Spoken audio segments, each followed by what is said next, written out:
नमस्कार, आप देख रहे हैं हरियाणा भारत और मैं हूं आपके साथ सुनैना सिंह। आज हरियाणा भारत में हम उन 3 बड़ी खबरों की बात करेंगे जो आपको ये सोचने पे मजबूर कर देगी कि आखिरकार हमारा समाज किस दिशा की ओर जा रहा है। और हम ऐसा इसलिए बोल रहे हैं क्योंकि आज की हमारी पहली बड़ी खबर है ममता की मूर्ति कही जाने वाली माँ कैसे पत्थर की मूर्ति बन गई, वो हम आपको बताएंगे। वहीं दूसरी बड़ी खबर है कोरोना काल में जिन सफाई कर्मचारियों ने साफ सफाई के साथ ही कोरोना से निपटने में अपने कंधों पर जिम्मेदारी उठाई, आखिर आज वो क्यों सड़कों पर विरोध कर रहे हैं। और वहीं तीसरी बड़ी खबर है एक शादी को लेकर, लेकिन ये वो शादी है जो समाज के लिए प्रेरणा स्रोत है। तो हम पहले बात करते हैं अपनी पहली खबर की। कहते हैं नारी सहनशीलता की मूर्ति है, उसके अंदर ममता कूट कूट के भरी होती है। नारी के अंदर बच्चों के प्रति अथाह प्यार भरा होता है, फिर वो चाहे अपने बच्चों के लिए हो या किसी दूसरे के बच्चों के लिए। लेकिन आज एक ऐसी घटना हम आपको बताएंगे जो ये सोचने पे मजबूर कर देगी कि कैसे ये ममता मूर्ति नारी, जिसको हम ममता का अथाह सागर कहते हैं, कैसे वो पत्थर में तब्दील हो गई। क्योंकि ऐसा ही एक मामला पानीपत के बसत रोड चुंगी के विकास नगर से सामने आया, जहां बच्चों की लड़ाई के बाद पड़ोस में रहने वाली एक महिला ने 4 महीने के मासूम को तेजाब पिला दिया। इस घटना को अंजाम देते टाइम ना ही उस महिला के हाथ कांपे और ना ही रूह कांपी। तो अब हम आपको ये पूरा मामला बताते हैं। दरअसल हुआ यूं कि पड़ोस में रहने वाली एक 5 साल की लड़की की उसका झगड़ा पड़ोस में रहने वाली 6 साल की बच्ची के साथ हो गया। दोनों बच्चियों में आपस में लड़ाई हुई। तो उसके बाद जो आरोपी महिला है उसने 5 वर्षीय बच्ची को थप्पड़ मारने शुरू कर दिए। जब उसको थप्पड़ मारने शुरू किए तो इसी बीच उसकी मां आ गई और उसने आरोपी महिला से अपनी बच्ची को बचाया। मामला बस इतना था। इतना ही होने के बाद आरोपी महिला ने अपना आपा खो दिया और बदला लेने के लिए उसने कांता के बच्चे को तेजाब पिला दिया। ये घटना तब हुई जब पीड़ित कांता पानी भरने के लिए अपने कमरे से नीचे गई हुई थी। इसी दौरान आरोपी महिला ने मौका देखा और कांता के कमरे में गई और वहां उसके 4 महीने के मासूम को तेजाब पिला दिया। हालांकि आरोपी महिला को अपने कमरे से निकलता हुआ कांता ने देख लिया। जैसे ही वो कमरे में पहुंची उसने देखा कि उसका 4 महीने का मासूम बच्चा झाग उगल रहा है।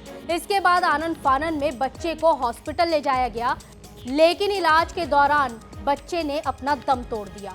ये वो घटना है जो हर किसी को झकझोर के रख देगी। दरअसल जैसे जैसे हमारा समाज तरक्की कर रहा है, हम अपनी सहनशीलता को कहीं ना कहीं खोते जा रहे हैं।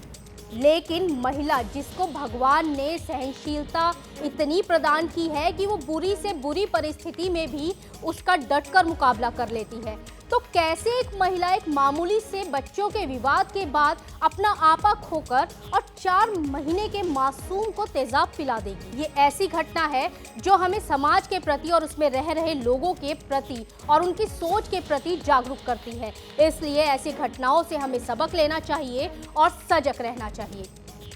अब रुख करते हैं दूसरी खबर का। दरअसल देश पिछले 1 साल से कोरोना जैसी महामारी से जूझ रहा है। कोरोना ने लोगों पर कैसा कहर बरपाया ये हम सभी ने देखा है। लोगों की इस दौरान नौकरियां चली गई तो वहीं व्यापारियों के व्यापार बंद हो गए। लोग और मजदूर अपने आशियाने को छोड़कर पैदल नए आशियाने की तलाश में निकले और उनके साथ उस दौरान जो हादसे हुए उससे हम सभी वाकिफ हैं। हालांकि इसके बाद सरकार ने मजदूरों और गरीबों के लिए कई योजनाएं तैयार की, लेकिन वहीं वल्लभगढ़ में आज भी सफाई कर्मचारियों को उनका हक नहीं मिल पा रहा है। दरअसल कोरोना काल में जिन सफाई कर्मचारियों ने अस्पतालों और प्रदेश को साफ सुथरा बनाने में अपनी जान जोखिम में डालकर काम किया, वही सफाई कर्मचारी आज धरना प्रदर्शन करने को मजबूर है। दरअसल हुआ यूं कि सरकार ने सफाई कर्मचारियों के लिए 20,000 रुपए का अनाज देने की घोषणा की थी। सफाई कर्मचारियों को अनाज के पैसे मिलना तो दूर, उनकी सैलरी भी नहीं मिल रही है।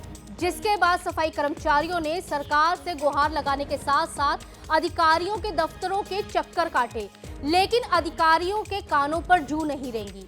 इन परेशानियों से दो चार होते हुए जब सफाई कर्मचारियों का मनोबल टूट गया, तब उन्होंने वल्लभगढ़ के सिटी पार्क में धरना प्रदर्शन शुरू कर दिया।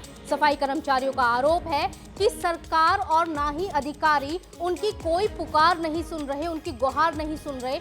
ऐसे दौर में वो कैसे अपने परिवार का भरण पोषण करेंगे, ये उनके लिए सबसे बड़ी समस्या है। इसके साथ ही कर्मचारियों ने ये भी कहा कि अब से हम काम ना करके अपने प्रदर्शन को जारी रखेंगे और ये प्रदर्शन जब तक जारी रहेगा जब तक कि सरकार उनकी मांगे पूरी ना कर ले।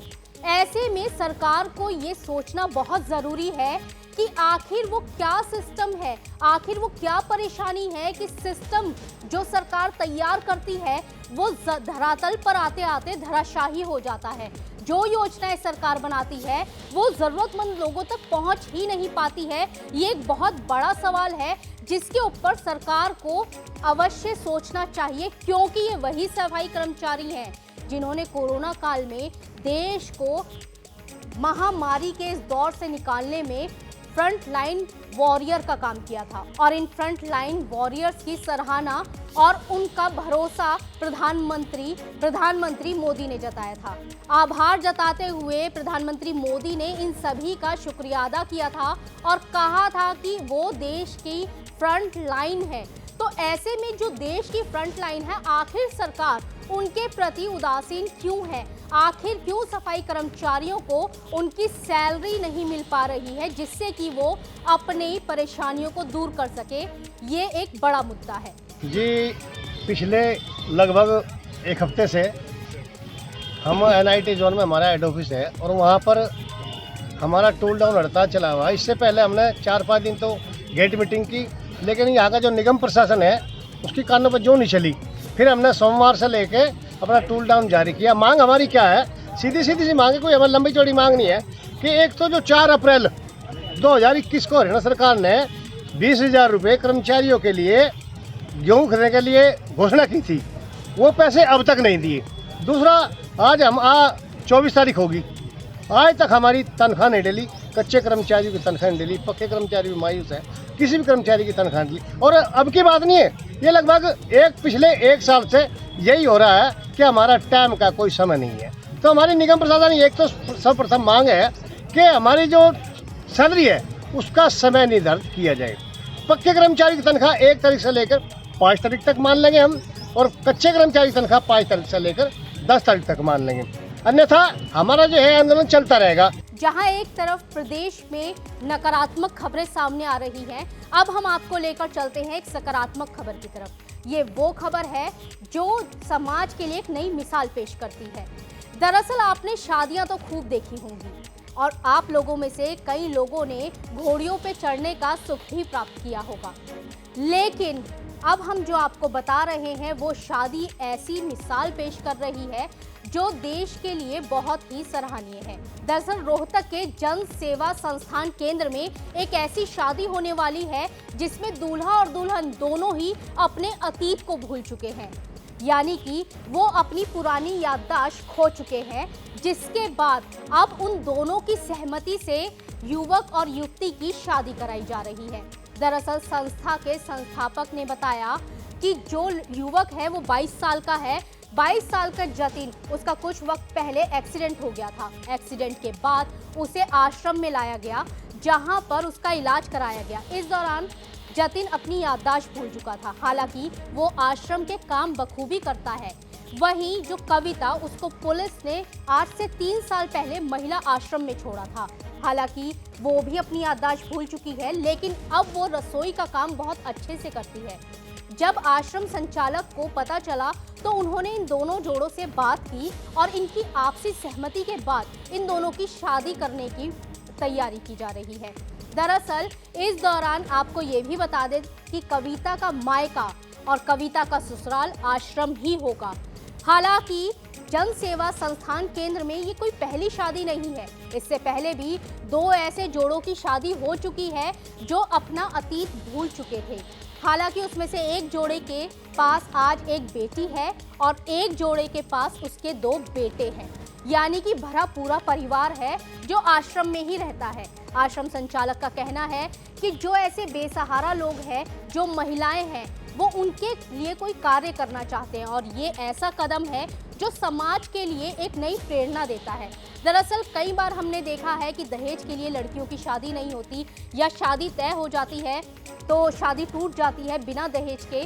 तो ये एक ऐसी मिसाल है जो हमारे लिए बहुत ही महत्वपूर्ण है और हमें भी आगे बढ़कर ऐसे लोगों की मदद करनी चाहिए। दरअसल जन सेवा संस्था केंद्र सही मायनों में पुनर्वास केंद्र है। आज प्रदेश में ही नहीं बल्कि देश में भी ऐसे संस्थानों की जरूरत है जहां पर जिंदगी के थपेड़ों से निराश लोगों को नई रोशनी मिल सके, उनको नई राह मिल सके, जीवन जीने की उनको नई कला आ सके। इसीलिए इसके प्रति हम सबकी नैतिक जिम्मेदारी बनती है कि हम ऐसे ज़रूरतमंद लोगों की मदद करें और ऐसे ही समाज के प्रति होने वाले अच्छे कार्यों में अपना योगदान दें। फिलहाल इस बुलेटिन में इतना ही। हरियाणा की तमाम खबरों को जानने के लिए हमारे चैनल को लाइक, सब्सक्राइब और शेयर करें। नमस्कार।